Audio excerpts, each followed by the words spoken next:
John Lusk here of Lusk Archery Adventures.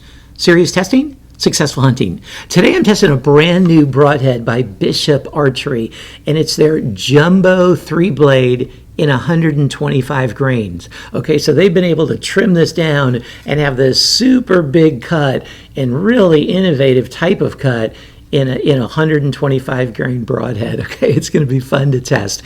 And for all the testing, I'm using my process for 2025. For a detailed description of that, please check out the video that I posted earlier this year called 2025 Broadhead Test Process, and it'll walk you through it. And for all the shooting, most of the shooting, I'm using my Elite Era compound bow, switching over to Elite Eon really soon, their new carbon bow.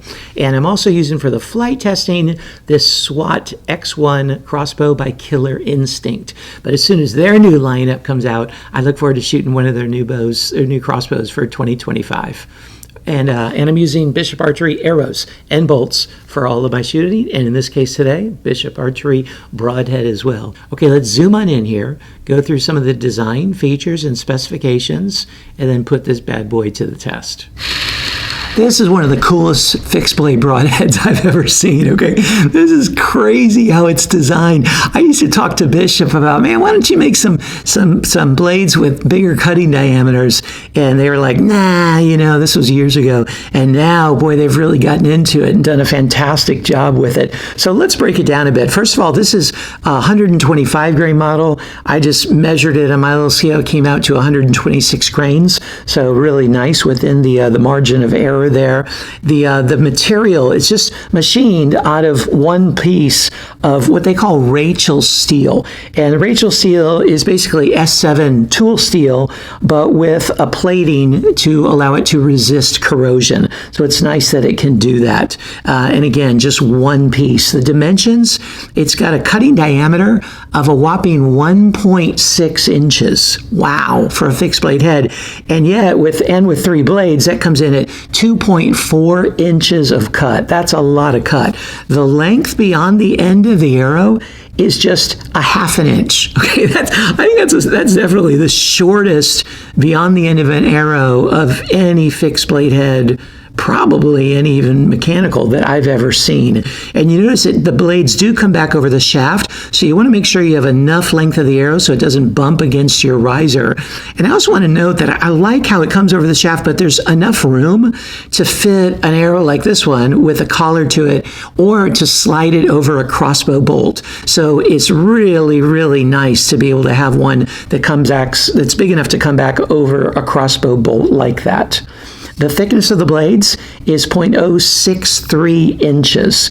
So really thick blades as well. So that's going to create a nice wound channel. Now, in terms of the design, what's really interesting is these what looks like serrations. But Bishop points out these are not to be confused with serrations. They're not serrations, but what they call bevel interruptions. And in their testing, they found that if they do this bevel interruption, it's basically just a break in the bevel, then it cuts in a whole different way and really creates, for each one of these little bevels, it creates what they call a cut on contact point. So it ends up creating 13, because of the interruptions plus this tip, 13 cut on contact tips. And it just does a different degree of damage into whatever medium it enters. Now, they're not super sharp. You can see that I can touch it like that, not super sharp. And that's even according to their design. They believe that it's much more important that what's much more important than sharpness is EBI, edge bevel integrity. That if it's a good enough steel and thick enough, then as long as you keep that bevel straight and doesn't curl or doesn't chatter or something, then that's going to affect penetration in a really significant way. So that's why they're not that worried about sharpness. But in terms of resharpening, you can just lay it flat, because it's a 3-blade head like this. You can just lay it flat and sharpen it on really any surface. I like to use the Stay Sharp Guide diamond plates. They would work really well with this. And you do enough strokes, even with the S7 tool steel, you're going to get it quite a bit sharper. Now, I will say that with this flared design and this thick of blades and this big of a cut, Penetration, I would imagine, is going to be pretty challenging. I would just make sure if you use these that you're generating enough momentum with your setup, that you got a nice amount of pull to your bow, heavy poundage, as well as a heavy arrow, or for a crossbow, really good for a crossbow because they generate quite a bit of momentum. And I'm eager to see how it does penetrate, eager to see the flight as well. Also want to note that they sell these in 12 packs to save money, and it's like the only broadhead you're ever going to need because you got 12 of them there. And at that, they come out to $25 a piece, which for the S7 tool seal and this kind of cut and the innovation stuff, that's pretty good. Now, I also have a discount code for Bishop that you can use LUSK10 for any of their products and save 10% in addition to that $25 per broadhead for a 12 pack. So really eager to put these heads to the test and see how they perform.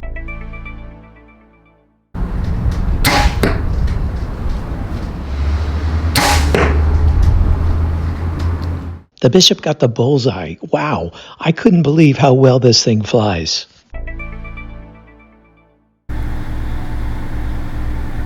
It took 545 grams of force to cut through the wire, which is a 5.9 on a 10-point scale.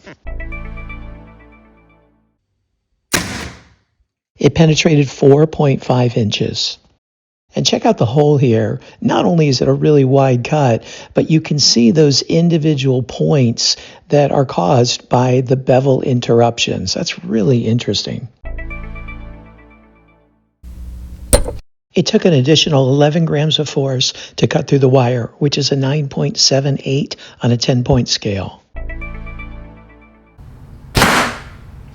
It penetrated through 46 layers, which is a 6.57 on a 10-point scale. And honestly, that's more than I thought it would be, given its really wide cut and super flared design.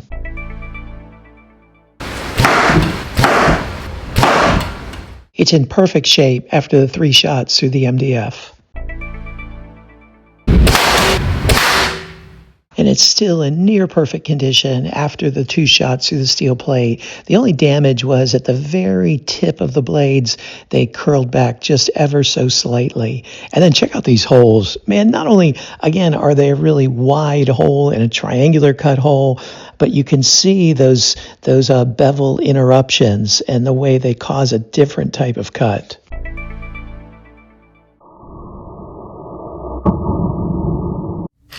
Here it is after all the durability testing, and man, it held up really well. That concrete, man, it shot back straight at me. It passed right past my knees and went under my truck. I mean, that scared me. I changed the angle of the cinder block after this one, but man, the broadhead held up really well in that 0 penetration test.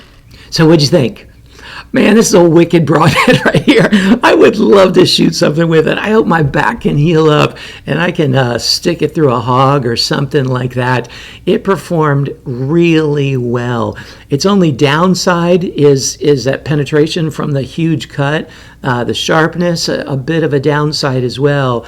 The only caution I'd give you, like I said earlier, is you got to make sure you generate enough momentum in your setup to punch it deep. Crossbows, man, I don't know if there's a better crossbow broadhead than this, though I haven't tested it on animals yet. I look forward to doing so soon. Stay tuned for a summary of how it performed in each of the tests, and check it out and see how well it did in the areas that matter to you the most. See if it might be a good fit for you. And stay tuned for the cumulative score and the corresponding LUSK grade, and then also a list of all the discount codes that I can offer, including a discount code for the Bishop Archery line up their heads and their arrows. LUSK 10 saves 10% on everything. Hey, thanks for tuning in. Look forward to seeing you next time.